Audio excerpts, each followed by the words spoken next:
धन धन कबीर वीर वीर रघुवीर प्रिय सुमिर समीर कुमार अगम सुगम सब काज कर कर श्री विचार जय भारती मृदुल जय भारत जय जय माता तुलसी बंदनिए बंदे घरावे जय जय बाबा तुलसी पूर्णा हम चाहते प्रभु चरित सिंधु अवतार में करो पार वेला साथ दे बन कर करण तुलसी राम हो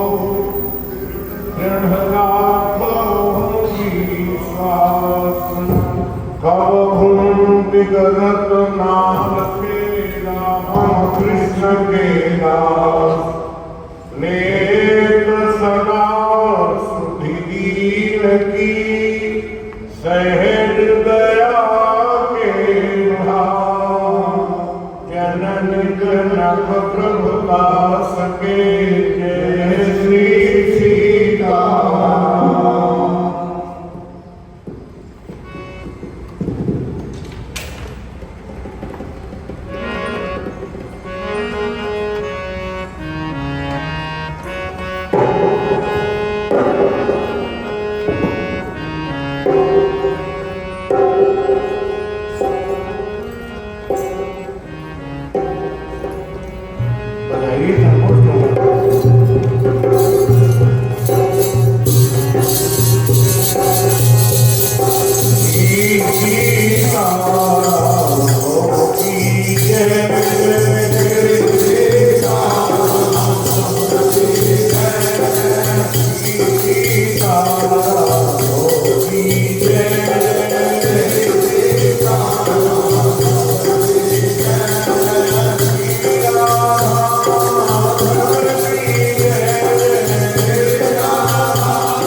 अकारण करुणाकरण करुणा वर्माले भक्त वांछा तनु प्रार्थना परमात्मा के श्री चरणों में बारंबार वंदन। मैंने श्री मार्कंडेय जी महाराज के श्री चरणों में नमन करते हुए परम संत बलवंत श्री हनुमंत लाल जी महाराज की भाव में उपस्थिति में उनकी श्री चरणों में नमन वंदन। भगवान की भाव से अर्चना उपासना करने वाले समस्त अर्चकगण, विद्वद्गण, इस संस्था के सम्माननीय समस्त पदाधिकारीगण, परमाध्यक्ष महोदय एवं उनके समस्त सहयोगी महान भाव, समस्त मेम्बरान कमेटी एवं व्यक्तिगत रूप से जो कनाडा से पधारे हुए हमारे बहुत पुराने साथी सम्माननीय श्री एस.पी. शर्मा जी, प्रभु चरणानुरागी श्रोता महान भाव, श्रद्धामयी माताओं दीदी, आप दूसरे अध्याय की कथा श्रवण करने जा रहे हैं।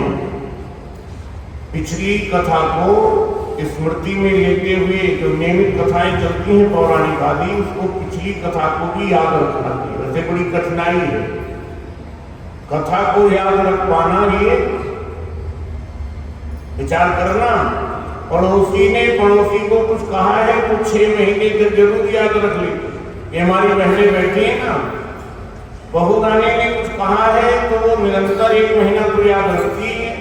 लेकिन महात्मा जी ने अगर कुछ कहा है तो महात्मा कोई प्रवचन में हो गए हैं और वहां कोई व्यास ने कुछ कथा सुनाई है, इतनी जल्दी भूलते हैं, भूलने का स्वभाव है। एक बहुत अच्छे संत हो गए हैं भोला बाबा, उनका नाम था भोला बाबा, जिन्होंने वेदांत छंदावली नाम का ग्रंथ लिखा है। वेदांत छंदावली, वेदांत के सूत्रों को, वेदांत की बातों को जिस महापुरुष ने छंदोबद्ध किया है, कविता में लिखा है। और ऐसे भोला बाबा ने एक बड़ा प्यारा सूत्र दिया भूलने के ऊपर। लोग भूलते बहुत हैं, हम साबात तो अब कम हो गया रहना, नहीं तो साबात की बातें भी मुझे स्मृति में रहती। हमारे गोंडा की स्थिति और ज्यादा, बहुत माँ देवियां भूलती हैं। एक देवी ने कहा हमारे पति देव बहुत भूलते हैं। बोले कैसे? कहते हैं रोज कहते हैं खीर बनाओ, बना देती हैं, खा लेते हैं, फिर अगले दिन कहते हैं तो भूल ही गए क्या बनाया था कल। तो उस देवी ने जिससे कह रही थी, उस देवी ने कहा अरे आप वाले कुछ नहीं भूलते हैं। एक दिन मैं सब्जी पीने के लिए चौराहे पर जा रही थी, मुझे मिल गए और जब मिले तो कहने लगे लगता है कहीं आपको देखा है, हमें भूल गए। उस विचारक ने तो बढ़िया सी इतनी दिव्य बात लिखी है, जरा समझना। वो महापुरुष कहता है भूलूं तुम्हें ना, अरे सब भूल जा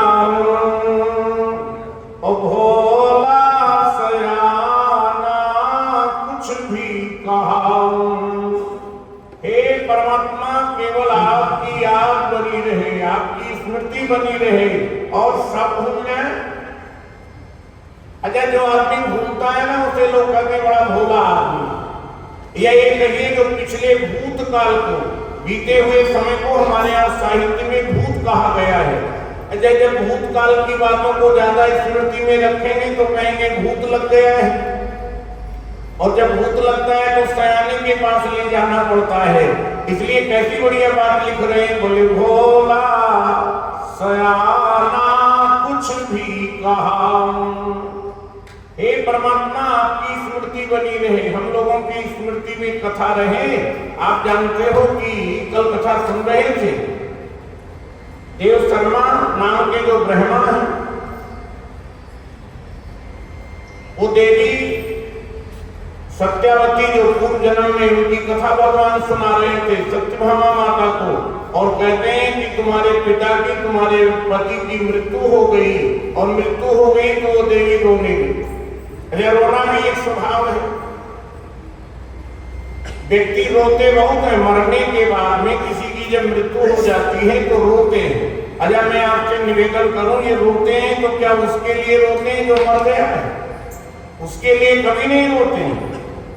अब तो धीरे धीरे आधुनिकता आ रही है, समाज थोड़ा थोड़ा आगे बढ़ रहा है। अब जानते हो लोग रोते भी बहुत कम है। एक महात्मा ने बड़ा सुंदर संस्मरण सुनाया, चंडीगढ़ की घटना थी। वो महात्मा कहते हैं कि एक व्यक्ति जो है वहां पर 2-4 व्यक्ति रो रहे थे। महात्मा जी ने कहा भैया रो तो रहे हो, लेकिन लगता है कि आप हृदय से नहीं रो रहे, मन से नहीं रो रहे हो। रोने में भी बनावटीपन है, रोने में भी नकल है, झूठ मूठ रो रहे हो, असहज रो रहे हो। तो उस व्यक्ति ने कहा पंडित महाराज क्या पूछते हो, हम तो रोने वाले लोग। स्वामी जी के लिए बिल्कुल नया शब्द था। बोले रोने वाले लोग क्या मतलब? बोले हम लोग रोने वाले हैं, और जब किसी के यहाँ कोई रोने का बालक बनता है तो हमें लोग लिवा ले जाते हैं। कोई 2000 में रुलाता है, कोई 10,000 में रुलाता है। रघुपति राघव राजा राम, जितना पैसा उतना काम। हम तो रात को रो धो करके अपने घर चले आते हैं, मजे से खाते हैं, सोते हैं। भगवान कृष्ण ने कहा कि हे देवी गुणवती नाम था इस देवी का, अपने पिता और स्वामी के राक्षस द्वारा मारे जाने का संवाद सुन करके पति की कलेश से दुखित होकर के करुण विलाप करने लगी। हाँ नाथ महापिता, हमको त्याग कर तुम कहां चले गए?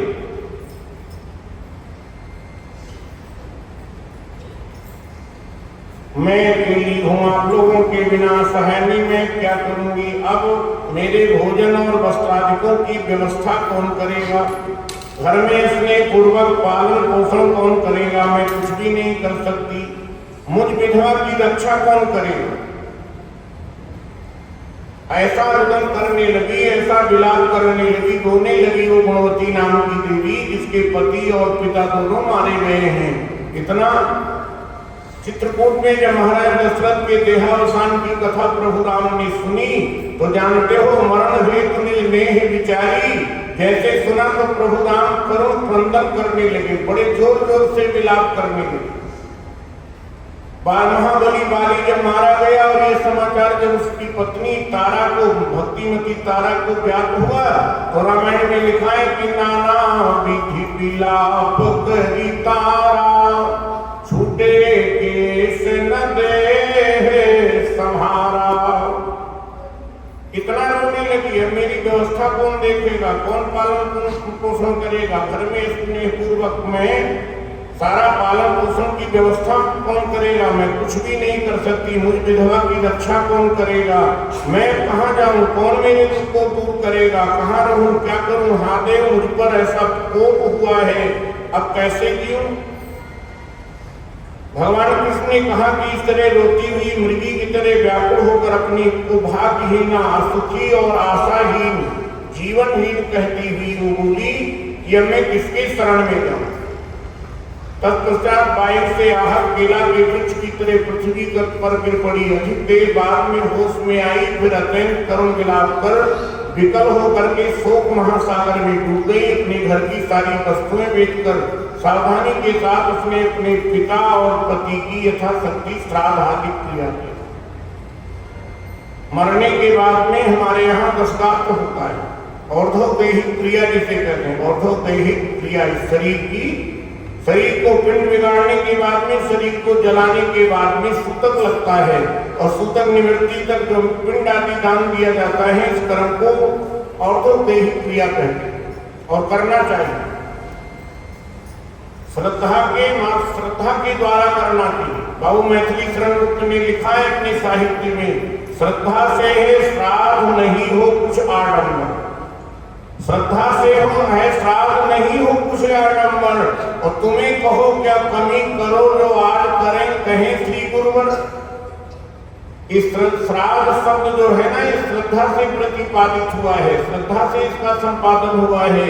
श्राद्ध हमेशा श्रद्धा से ही, और सनातन धर्म की बड़ी उदात्त भावना है। सनातन धर्म में आपको 15 दिन पितरों के लिए निर्धारित कर दिए गए हैं। ये व्यवस्था आपको अन्यत्र नहीं मिलेगी। एक बात, एक सूत्र आपसे निवेदन कर दें, यदि हम सनातन धर्मावलंबी हैं तो हमारे जीवन में 3 विधाएं अवश्य होनी चाहिए। कौन सी? बोले हमारे जीवन में अर्पण होना चाहिए, तर्पण होना चाहिए और समर्पण होना चाहिए। अर्पण, तर्पण और समर्पण। अर्पण किसके लिए करें? बोले देवताओं के लिए अर्पण, पितरों के लिए समर्पण, पितरों के लिए तर्पण। भगवान राम के लिए वाल्मीकि ने 14 स्थान बताए रहने के लिए, और 14 स्थान में जो बताए उनमें से एक कमरा ऐसा भी निश्चित कर दिया है। भगवान महर्षि वाल्मीकि भगवान राम से कहते हैं, हे प्रभु आप उनके यहाँ निवास करिए जो लोग तर्पण करते हैं। तर्पण होम करें विधि नाना, तर्पण होम करें विधि नाना,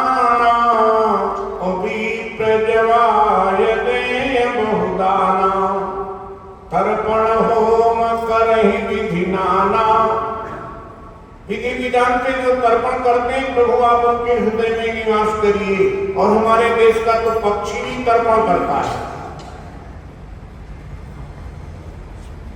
रामायण में संपाति नाम के पक्षी हो गए हैं, संपाति, और वह सूर्य नारायण सूर्यलोक की यात्रा कर रहे थे। जैसे सूर्यलोक पे जा रहे थे तो सूर्य की तपन से, तेज से उनके पंख जल गए।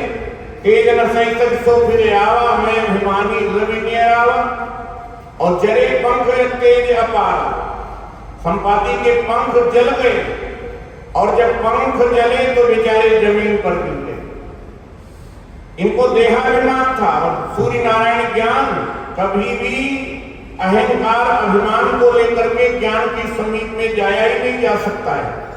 बेचारे इनका पतन हो गया और जमीन पर गिरे, और उसके बाद में जब बानरों के द्वारा ये मालूम लगा कि जटायु मारे गए, तो उन्होंने कहा वो तो मेरे भाई हैं, मुझे ले जाओ सिंधु तट देव तिलांजलि काय, मुझे ले चलिए समुद्र के किनारे। क्यों?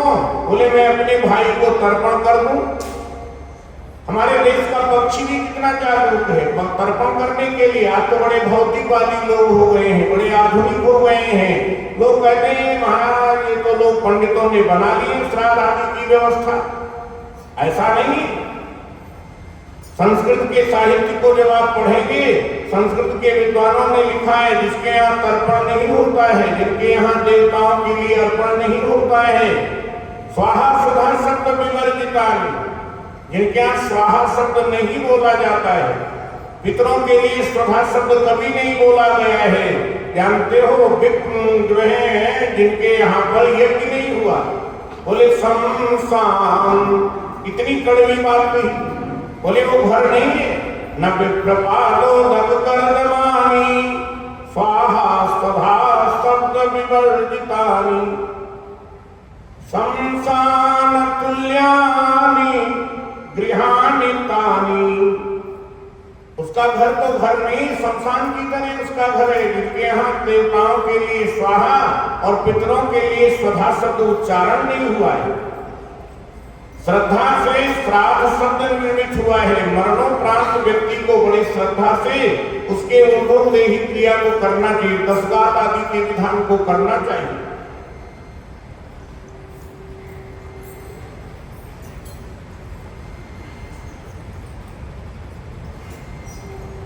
अधिक देर बाद होश में आई, फिर भी अत्यंत करुण विलाप कर बहुत विकल होकर के शोक महासागर में डूब गई। अपने घर की सारी वस्तुएं बेचकर सावधानी के साथ उसने अपने पिता और पति की यथाशक्ति श्रद्धा की क्रिया की।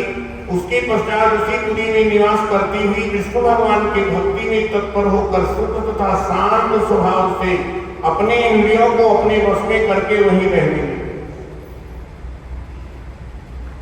भगवान शंकराचार्य से पूछा गया, व्यक्ति का सबसे बड़ा शत्रु कौन है? सबसे बड़ा दुश्मन कौन है? शत्रु कौन है? कि शत्रुवा संत निधि इंद्रियाणि। बोले शत्रु कौन है? कहा जो व्यक्ति की इंद्रियां हैं वही शत्रु है। और अगर वो बोले मित्र कौन है? बोले इंद्रियां ही मित्र हैं।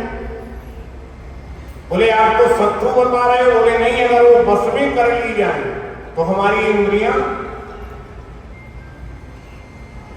निधि इंद्रियाणि माने जो है कि शत्रुवा संत निधि इंद्रियाणि। देखना इंद्रियों के न घोड़े भगे और रात दिन इन पे संयम के कोड़े लगे।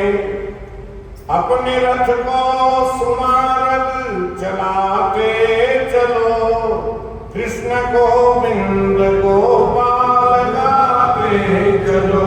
कृष्ण गोविंद गोपाल गाते चलो, कृष्ण गोविंद गोपाल गाते चलो, कृष्ण गोविंद गोपाल गाते चलो।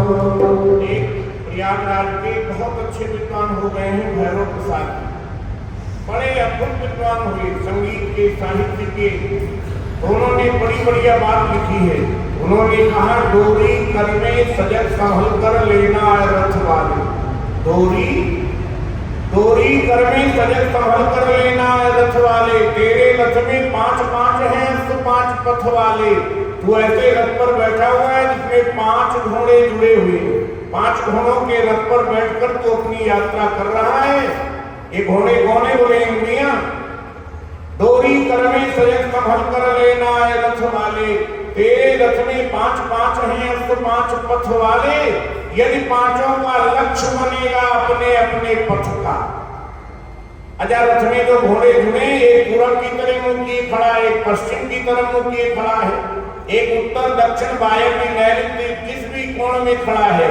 और मैं आपसे पूछूं, अगर जिस कोण में खड़ा है उसी दिशा में वो रथ दौड़ने लग जाए, एक घोड़ा पूरब में भागे, एक पश्चिम में दौड़े, एक उत्तर दक्षिण ऐसे दौड़ने लगे, अपनी अपनी दिशाओं का अनुगमन करे, कल्पना करिए उस रथ की क्या दुर्व्यवस्था होगी। डोरी कर में सजग संभल कर लेना रथ वाले। तेरे रथ में 5 हैं तो 5 पथ वाले। यदि 5 का लक्ष्य बनेगा अपने अपने पथ का तो भैरव ये कर देंगे फिर नाश रथी और रथ का। देखना इंद्रियों के न घोड़े भगे। तुलसीदास जी महाराज कहते हैं, इंद्री द्वार झरो खाना, इंद्री द्वार झरो खाना, और तहां तहां सुर बैठे कई थाना। हमारे यहाँ इंद्रियों को दरवाजा बताया गया है। अच्छा, दरवाजा बहुत विलक्षण होता है। दरवाजे से हम लोग अंदर भी आते हैं और दरवाजे से हम लोग बाहर भी। साधना के माध्यम से दरवाजे माने जो है अंतर्मुखी भी इंद्रियों के द्वारा हम बन जाएंगे। अगर बस में हमारी इंद्रियां हो जाएं और अगर बहिर्मुखी रही तो हमारे लिए इंद्रियां शत्रु बन जाएंगी। उस देवी ने अपने इंद्रियों को बस में करते हुए भगवत गीता में तो इससे बहुत ऊंची बात कही। भगवत गीता में भगवान कहते हैं अर्जुन के लिए, कर्मेंद्रियाणि संयम्यास्ते मनसाय स्मरण। अरे साधकों ने कर्मेंद्रियों को संयमित कर लिया। कैसे? चौकड़ी लगा ली, हाथ में माला ले ली, आसन लगा लिया, ये कर्मेंद्रियों का संयम है। लेकिन मन की खुली छुट्टी कर दी, मन दौड़ रहा है। तो भगवान डांट पिलाते हैं अर्जुन को। इतनी कड़वी बात भगवान ने कही है, कर्मेंद्रियाणि संयम्यास्ते मनसाय स्मरण। बोले महाराज ये तो कोई साधना नहीं हुई। इंद्रिय अर्थानि विमूढ़ात्मा मिथ्याचारा सो उच्यते। ये मिथ्याचरण है। इंद्रियों को परमात्मा से जोड़े हुए और मन की खुली छुट्टी, इसलिए मन और इंद्रियों को साधना में लगाना चाहिए। उस देवी ने इंद्रियों को अपने बस में कर वहीं रहने लगी, इसलिए जन्म से लेकर मरण तक एकादशी का व्रत तथा कार्तिक महीने का विधिवत सेवन किया। हे प्रिय, दोनों एकादशी और कार्तिक व्रत मुझे बहुत प्रिय है। कार्तिक का महीना जो है, कार्तिक का व्रत मुझे बहुत प्रिय है। मुक्ति और भक्ति को प्रदान करने वाला, पुत्र तथा संपत्ति को देने वाला एक परम पवित्र है। जो मनुष्य तुला की संक्रांति में रहते हुए कार्तिक महीने में प्रातः काल स्नान करते हैं, वे यदि बड़े से बड़े पापी हो तो भी उससे मुक्त हो जाते हैं। तुला का मैंने एक दिन निवेदन किया था, अभी जब संक्रांति जो बीती है, ये संक्रांति तुला मास की थी, तो तुला की संक्रांति थी। कार्तिक मास की संक्रांति ये तुला की संक्रांति होती है। तुला राशि में सूर्य नारायण आते हैं। जो मनुष्य कार्तिक स्नान, जागरण, दीपदान, तुलसी के वृक्ष की रक्षा करते हैं, वो साक्षात भगवान के तुल्य हैं। इनमें कार्तिक के दिनों में कार्तिक के कुछ कृत्य हैं, कुछ ऐसे कर्म है क्या? बोले तो सवेरे स्नान, रात्रि के समय जागना, और जागना तो भगवत परायण होना चाहिए, जागरण भगवत परायण होना चाहिए। और दीप जलाना, सायंकाल में दीपक जलाना, तुलसी के वृक्ष की रक्षा करना। जो लोग ऐसा सब करते हैं वो साक्षात भगवान के समान है। जो भक्त कार्तिक के महीने में विष्णु भगवान के मंदिर में स्वच्छता तथा विष्णु भगवान का सस्टेन करते हैं, वह प्राणी जीवन मुक्त है। सस्टेन का मतलब होता है वहां जाकर के मंत्रों का, गीतों का जो गायन करते हैं। इस प्रकार जो जन कार्तिक के महीने में 3 दिन तक भी विष्णु के मंदिर की स्वच्छता अथवा उनका पूजन करते हैं, वह देवतागण भी उनकी वंदना करते हैं। राजा अम्बरीश की कथा आपने सुनी होगी। राजा अम्बरीश जो थे, जब उनकी नई वाली रानी जो है आई, तो उन्होंने क्या किया, पूजा, उनके पूजा के काम को स्वयं संभाल ले। राजा अम्बरीश ने कहा, देवी अगर तुम्हें पूजा करना है तो अपना अलग मंदिर बनवा लीजिए, हमारे मंदिर में हमारे पूजा के कृत्य को प्रभावित मत करें। और आपको आश्चर्य होगा, सप्तद्वीप महाभागा, सारे सप्तद्वीप के राजा थे, केवल भारत के राजा नहीं थे। द्वीप दीपांतर के इतने बड़े राजा होने के बाद भी अम्बरीश महाराज क्या करते थे, आटा पीसते थे, चक्की चलाते थे, चक्की, और आटा पीसते थे। एक दिन बड़ी प्यारी घटना घटी। अम्बरीश चक्की चला रहे थे और पसीना पसीना हो गए, तो भगवान आए और भगवान उनको ऐसे पंखा करने लगे। ऐसे पंखे तो होते नहीं थे, क्या बड़े बड़े पंखे लगे देखो, लेकिन ऐसे पंखे नहीं थे उस समय। उस समय तो लोग हाथ से पंखा करते थे, भगवान ऐसे पंखा करने लगे। और जैसे ठंडी हवा आई तो राजा अम्बरीश आटा बना रहे थे, आटा पीस रहे थे, और ऐसे पीछे देखा तो भगवान मुस्कुराने लगे। राजा अम्बरीश के आंखों में आंसू आ गया। अरे प्रभु, आप पंखा कर रहे हो? अरे बोले, सप्तद्वीप के राजा होकर आप मेरे लिए आटा पीस रहे हो, चक्की चला रहे हो, तो हमने कौन सा ऐसा बहुत बड़ा काम किया, हमने सोचा आपके लिए जरा पंखा कर दें। 3 दिन तक भी ये साधना बन जाए, देवालय में भगवान की सफाई आदि पूजा का के समान, और वो तो भगवान के समान जीवन मुक्त माने गए हैं। जिन्होंने जन्म भर इस नियम का पालन किया है उनका तो कहना ही क्या है। इस प्रकार वो कुंती विधवा दक्षित होकर प्रतिवर्ष कार्तिक का व्रत और विष्णु भगवान की पूजा में भक्ति पूर्वक करती रही। हे प्रिय, एक बार वो रोग के कारण दुबली हो गई तथा ज्वर से पीड़ित होने पर भी धीरे धीरे किसी प्रकार गंगा स्नान करने के लिए जल में स्नान करने की निमित्त वो देवी, एक बार वो अस्वस्थ हो गई देवी। शरीर की व्यवस्था है, शरीर की जो है स्थिति है, जो शरीर आज हमारा बड़ा स्वस्थ है। हम जौनपुर में एक जौनपुर नाम की जगह है, वहां गौरा बादशाहपुर में एक राजा साहब सम्मेलन कराते थे। सम्मेलन में जाते थे, उनका आसन लगता था, लेकिन 2 वर्ष से वो बराबर बैठ नहीं रहे थे। तो हम लोग पिछले वर्ष जो कथा व्यास गए तो हमने कहा चलो राजा साहब को मिलके आते हैं। और राजा साहब ने जो बात सुनाई, इतनी अद्भुत बात सुनाई, उन्होंने कहा पंडित जी जब मैं बिल्कुल स्वस्थ था, युवा अवस्था थी, जवानी थी, तो आइसर ट्रैक्टर को आगे से ऐसे हाथ से उठा लेता था। कल्पना करिए, आइसर ट्रैक्टर को, छोटा सा आइसर ट्रैक्टर होता है, आइसर ट्रैक्टर को ऐसे हाथ से उठा लेता था। लेकिन आज बूढ़ा हो गया हूं और हाथ में जब लोटा संभालता हूं, पानी का लोटा लेता हूं, तो हाथ कांपने लगता है, लोटा उठता नहीं है। देखो कैसी स्थिति आ गई। और क्षमा करिएगा, और सब काम हम लोग करेंगे। किसी नवयुवक से कहो भैया थोड़ा पूजा कर दिया करो, कथा पढ़ा करो, सत्संग में आया करो, माला जपा करो, बड़ी जल्दी बोलेगा अरे पंडित जी अभी से, जैसे वो जानता है मैं 110 साल होकर ही। और उसी लड़के से कहो थोड़ा खाने पीने में संयम रखा करो, तो बड़ी जल्दी जवाब देता है छोड़ो पंडित जी आप अपना प्रवचन करो, कल किसने देखा। अस्वस्थ हो गई, गंगा में स्नान करने के लिए तैयार और तत्पर हुई। बस जैसे तैयार हुई बेचारी, उसमें जो है उसको मूर्छा गई, गिर गई। और जब गिरी तो कांपने लगी बेचारी, और उसने देखा सामने भगवान नारायण का विमान आ गया। विमान पर भगवान के पार्षद बैठे हुए, भगवान जैसे ही पार्षद बैठे हुए। अच्छा चलो भगवान का विमान आया, और मैं अब मुझे बड़ी देर से बहुत कथा में मन नहीं लग रहा है।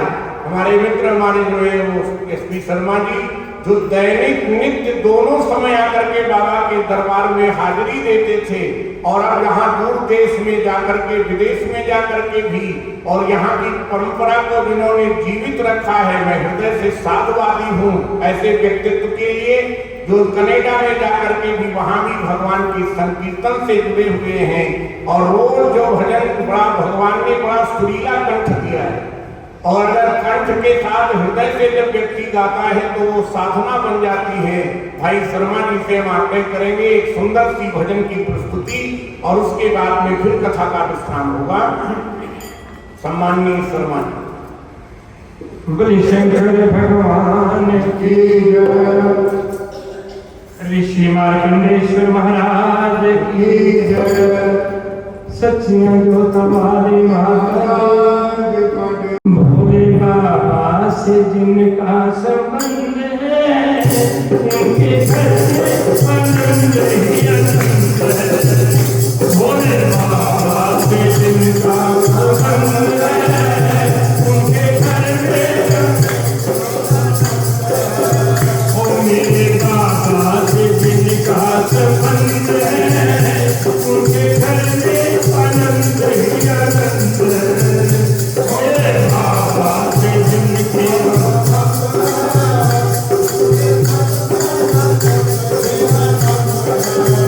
उनके घर में आनंद ही आनंद है।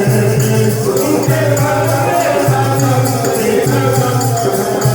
ओ भोले बाबा से, ओ मेरे बाबा से जिनका संबंध है, उनके घर में आनंद ही आनंद है। भोले बाबा से जिनका संबंध है, उनके घर में आनंद ही आनंद है। तोरे जीवन की मौत के नाम को, तोरे जीवन की मौत जिनके नाम को, और तोरे जीवन की मौत जिनके नाम को, तोरे जीवन की मौत जिनके नाम को, और बाबा करते जाते हर काम को, बाबा करते जाते और देखो कन कन में, और देखो कन कन में, और देखो कन कन में खाई सुगंध है। उनके घर में आनंद ही आनंद है। भोले बाबा से जिनका संबंध है, उनके घर में आनंद ही आनंद है। शिव आराधना हर गुण करते रहो, शिव आराधना हर गुण करते रहो, शिव आराधना हर गुण करते रहो, शिव आराधना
काटो जिंदगी के राहों में जिनको आने आए जिनको आने आए जिनको आने आए भोला पसंद है उनके घर में आनंद ही आनंद है मेरे बाबा से जिनका संबंध है उनके घर में आनंद ही आनंद है भोले बाबा से जिनका संबंध है उनके घर में आनंद ही आनंद है उनके घर में आनंद ही आनंद है उनके घर में आनंद ही आनंद है।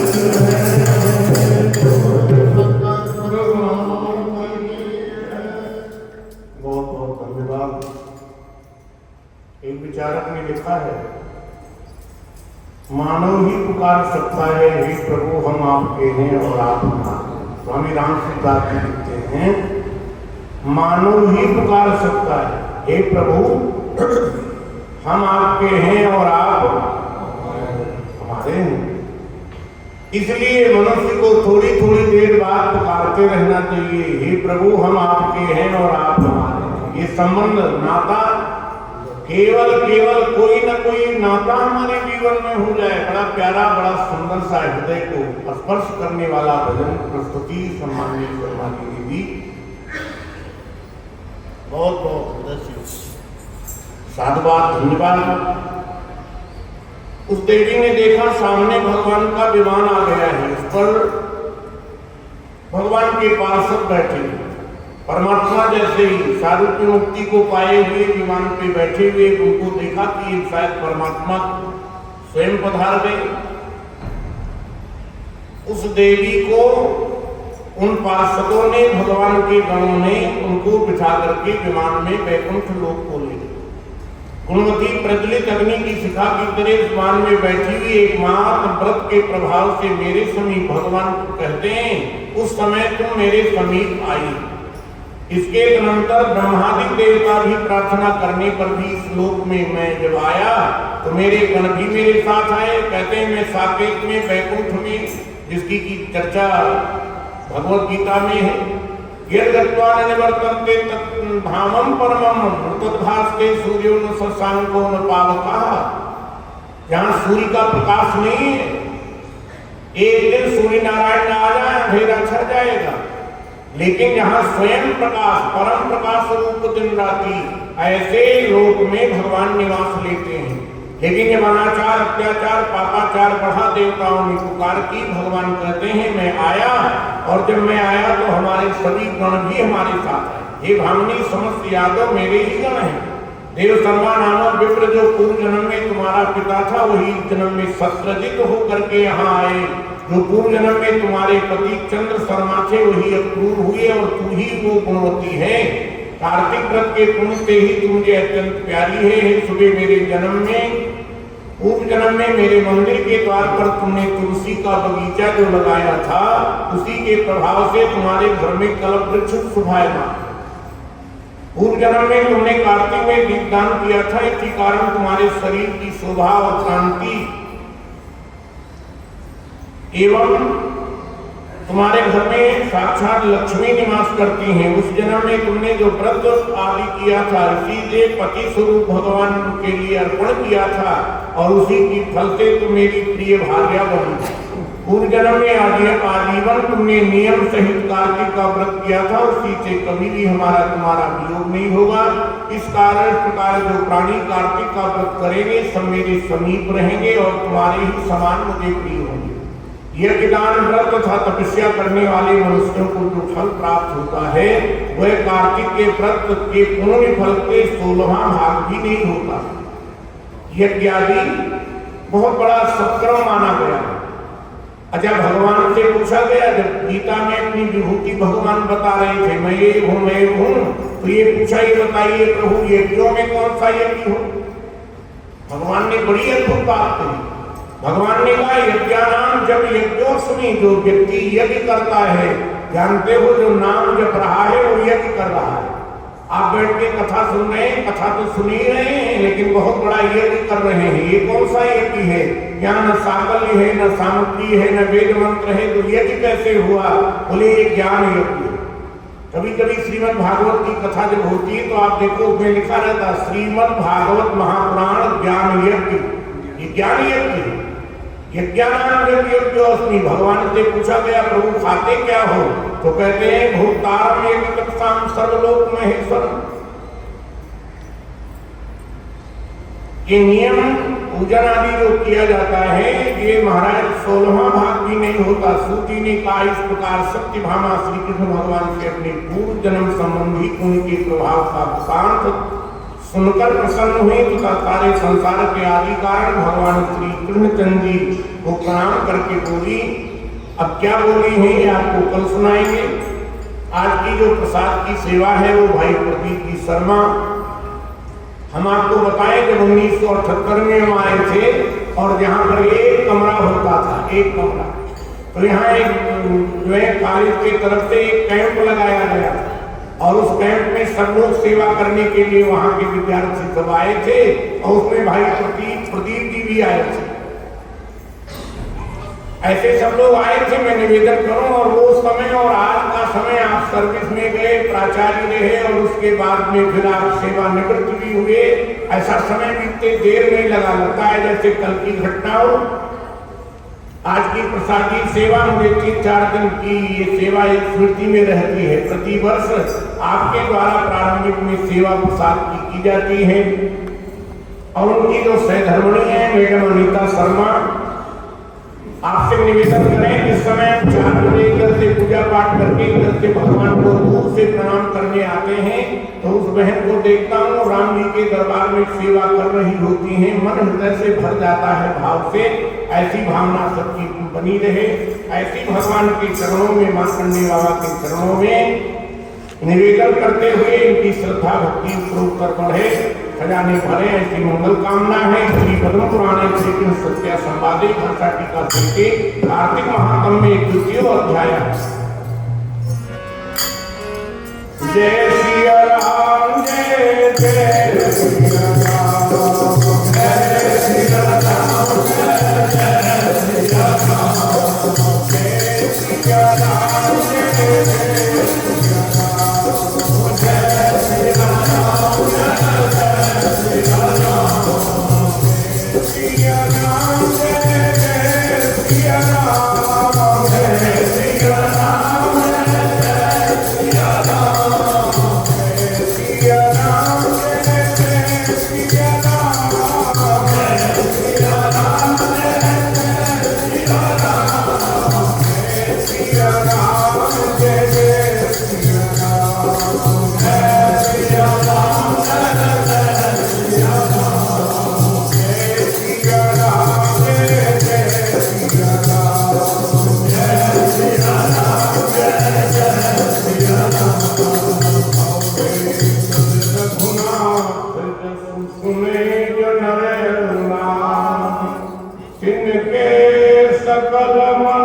सबको राम राम।